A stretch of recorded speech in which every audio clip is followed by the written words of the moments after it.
szívsén helyén helyezték örökké válóra.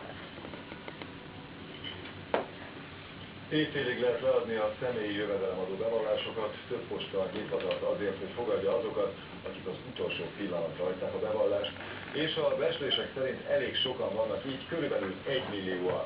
Az APEC haladékot ad azoknak, akik a gátlapon dolgoznak. Roppant egyszerűen fölnekem. Tehát így megkérdeztek, hogy nem mondunk nemet fölnekem. Volt, aki több munkatársának a bevallását is elhozta a postára, igaz nem az ő ötlete volt, de az adóbevallás határidejét ezen a munkahelyen senki nem akarta lekésni. A legtöbben persze saját maguktól jöttek, és nagyobb sorokat számítottak. Legalább nincsen sokat. Aláírom, és feladom. Míg a levélelosztóban és nyugalomban még. A posta ugyanis az esti órákban számít a legnagyobb rohamra. Becslések szerint ugyanis 1 millióan haladták az utolsó pillanatra az adóhatóság felé. Ne felejtsük el, hogy a vagyonadónak csak egy részét törölte el az alkotmánybíróság. Ez azt jelenti, hogy a nagy teljesítményű gépjárművek, illetve a légi és vízi járművek után kell vagyonadót fizetni.